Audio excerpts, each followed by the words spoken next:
یہ میری خوش قسمتی کہ میں حضور کا امت ہوں، ساری زندگی اس کا شکریہ ادا کرتا رہوں تو کہ شکر ادا۔ ہم حضور کی امتی، نبی انتظار کرتے رہے، نبی منتظر رہے۔ حضرت خلیل اللہ کی بارگاہ میں پکار رہے ہیں، ربنا وابعث فیہم رسولا، مالک رسول بھیج دے۔ کوئی کہتا ہے لیسا بفظ ولا بغلظ، وہ ترشرو نہیں ہوگا، سخت مزاج نہیں ہوگا، ماتھے پہ شکنے لانے والا نہیں ہوگا، وہ پیار بانٹنے والا ہوگا، بس وہ آیا چاہ رہا ہے۔ حضرت عیسیٰ نے تو نام بھی بتا دیا نا، مبشرم برسول یاتی من بعد اسمہ احمد، لوگوں میں جا رہا ہوں، چلو نام بھی بتا دیتا ہوں، میرے بعد جو آنے والا اس کا نام احمد ہوگا۔ نبی انتظار کرتے رہے، 12 نبیوں نے انتظار کیا حضور کی امت میں ہونے کے لیے، تمنا کی۔ نستورہ راہب انتظار کرتا رہا، بحیرہ راہب انتظار کرتا رہا۔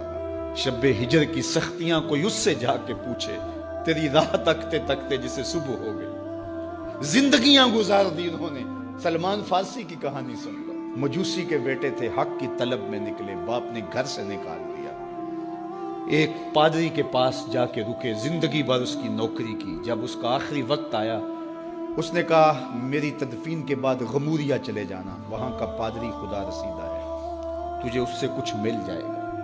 کہتے میں وہاں سے غموریا آ گیا، پھر اس پادری کی ساری زندگی خدمت کی۔ جب وہ مرنے لگا تو اس نے کہا کوئی ایسا شخص نہیں ہے جس کے پاس اب میں تجھے بھیجوں، لیکن نبی آخر الزماں کے ظہور کے لمحے آ گئے، تو یہاں سے یثرب چلا جا، وہ اس نبی کی ہجرت گاہ ہوگی، تیری زندگی سنور جائے گی، تو نے بڑی محنت کی ہے، بڑی نوکری کی ہے میری۔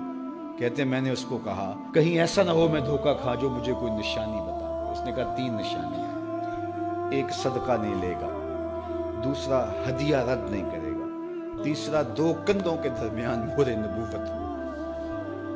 کہتے ہیں میں نے اس کی تدفین کی، یثرب کی جانب جاتے ہوئے ایک قافلے میں شامل ہو گیا، انہوں نے مجھے پکڑ کے اپنا غلام بنا لیا، لیکن میرے پہ مہربانی یہ کی کہ مجھے بیچا جا کے مدینے میں۔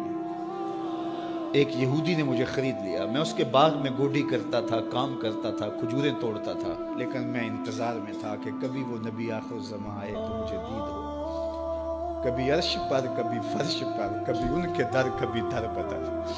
غم عاشقی تیرا شکریہ، میں کہاں کہاں سے گزر گیا۔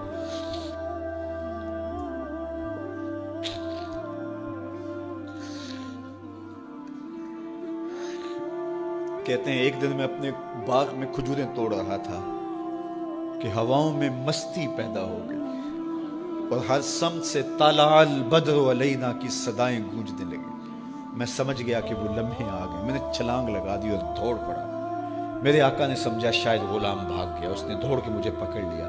میں نے اس کو کہا کہ میں نوکر تیرا ہی ہوں، لیکن دل نوکر کسی اور کا ہے، میں بھاگوں گا نہیں، مجھے جانے دے۔ میں کچھ کھجوریں لے گیا تھا صدقے کی نیت سے، جا کے حضور کو پیش کی۔ آقا کریم نے فرمایا ہم نبی صدقہ نہیں لیتے۔ کہتے ہیں نشانی ایک پوری ہو گئی، کہتے ہیں کہ میں کچھ دنوں کے بعد اور کھجوریں لے گیا اور میری نیت ہدیہ کی تھی، میں نے پیش کی، حضور نے قبول فرما لی۔ لیکن میں بھی کہتا تھا تیسری نشانی بھی پوری ہو لے تو پھر مانوں گا، اور وہ کیا تھی؟ 2 کندھوں کے درمیان مہر نبوت۔ کہتے ہیں ایک دن حضور میرے باغ میں آئے اور آقا کریم نے اپنے مبارک کندھے پہ چادر رکھی ہوئی تھی اور چادر کی اوٹ میں مہر نبوت چھپی ہوئی تھی، اور میں پیچھے ہو کے دیکھتا تھا، اور میری آرزو یہ تھی کہ کوئی تیز جھونکا ہوا کا آئے اور چادر ہٹ جائے اور میں مہر نبوت کی زیارت کر لوں۔ حضور میرے ارادہ قلب سے آگاہ ہوئے، فَأَلْقَى إِلَيَّ رِدَاءَهُ، حضور نے چادر اتار کے میری جانب پھینکی اور پھر ایسے رخ کر کے فرمایا انظر الی ما امرت بہ، اس پادری نے جو بتایا تھا دیکھ لے آ کے۔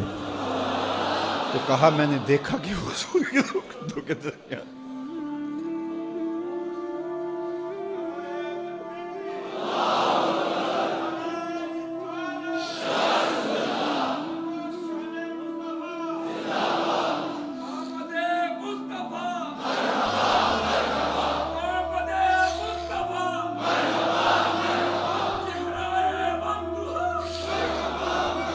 شب ہجر کی سختیاں کوئی اس سے جا کے پوچھے، تیری راہ تکتے تکتے جسے صبح ہو گئی۔ ہم نے تو کوئی انتظار نہیں کیا نا، ہم نے تو کوئی دکھ نہیں سہا، ہم سوئے تھے مقدر جاگ اٹھے. ہمارے والد مسجد سے مولوی صاحب کو بلا لائے. انہوں نے کان میں آ کے کہا مبارک ہو تو حضور کا نوکر بن کے آ رہا. میرے والد گرامی ایک شعر جھوم کے پڑھا کرتے تھے, محمد جانے جانا ہے پیغمبر ہو تو ایسا ہو, رسولوں کی بشارت سے مبشر ہو تو ایسا ہو, امر توقیر کا سب کو موکر ہو تو ایسا ہو, کیا ہم کو غلام ان کا مقدر ہو تو ایسا.